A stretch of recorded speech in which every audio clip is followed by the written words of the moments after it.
Fed cut rates, yet mortgage rates have gone up. What gives? It's November, less than 60 days in the year. It's wild to me. Let's hop into it. We'll make this short and sweet, at least as short and sweet as we can, and still share some good info. How about that? So, as I said, rates are up a little bit. They're, according to Mortgage News Daily, 6.37. You can see the mortgage-backed security chart. So remember, again, I show this to you because people are like, why? It's complicated. Look, the reality is I want you to see what I see. This is the mortgage-backed security. So down is bad. That means higher rates. And you can see what's happened this week as a result of last week when Fed Wednesday, you see the big red line over here. Um, there's two little lock things. It's the second left one, if that makes sense. The big drop was after the Fed met. Yes, the Fed cut a quarter rates. That was expected. What they said afterwards is what's moved the market. And what they didn't say has moved the markets a little bit.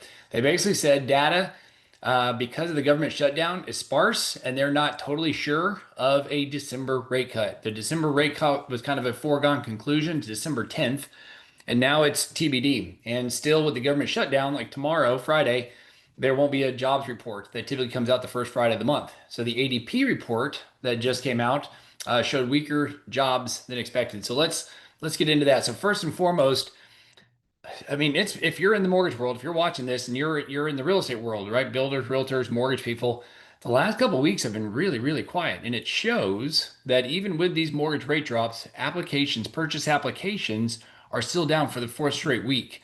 In fact, the pending sales homes also super, super low. So again, it's we've seen worse, right? But the reality is it's still really low compared to what we thought. Refis, no surprise, gained steam, 81% year over year increase. But that's not that surprising. I'm just trying to be an equal opportunist. But here's what I mentioned about the job reports, and we're not going to you don't have to read all this. Basically, their estimates, it's about 42,000 jobs are being created supposedly.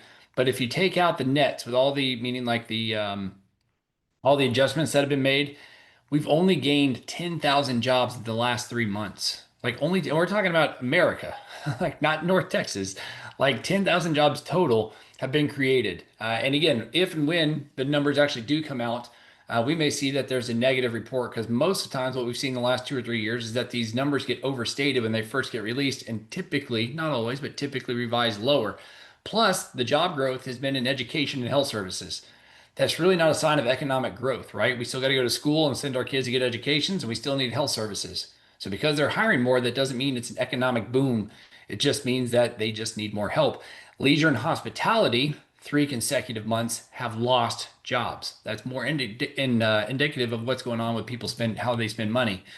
Inflation, man, it still shows that it's cooling, but the reality is the Fed, and I know I've heard some commentary and some speak saying that there's still some hawks out there thinking inflation still could come back. Time will tell, but for the most part, it should be under check. And the reason being, this rent outlier that we have, as far as like the owner's equivalent rent, we've talked about this, it's a huge portion.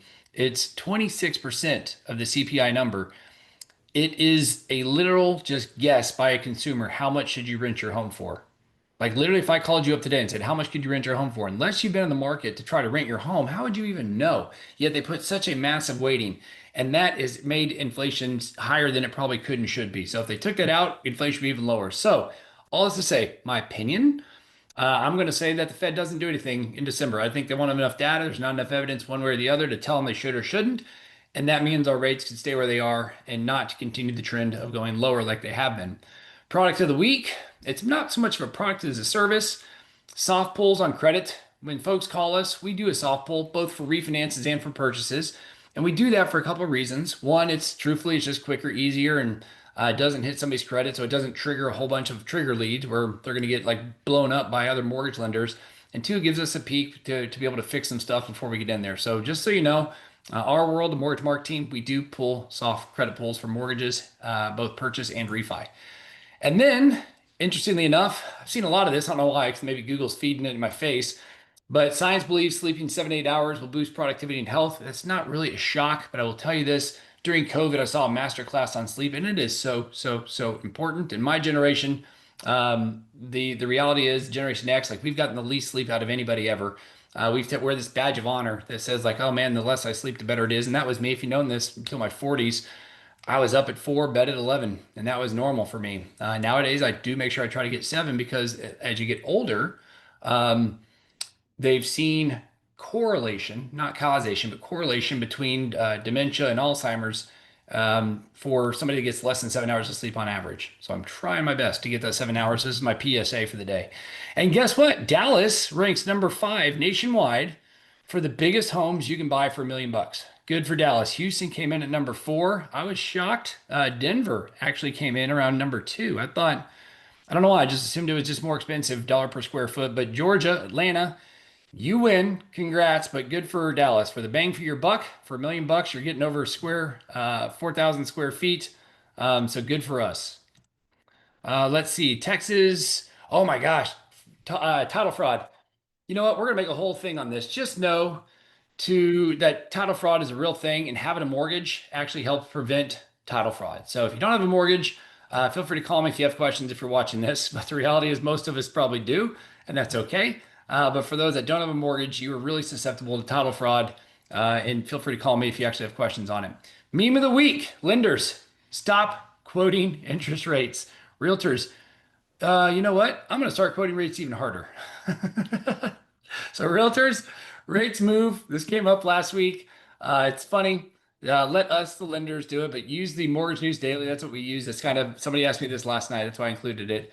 But good stuff. Don't quote rates. Let the mortgage folks do it. And then lastly, as always, we appreciate the testimonies we get. Good work on the team. No shout. Oh, Justin. Justin did get the shout out here. So good work, J-Dub. And lastly, you know the drill. Forward, share, subscribe, all that fun stuff. We appreciate you as always watching. Hope you have a great remainder of the week. And remember, when you think mortgage, think Mark.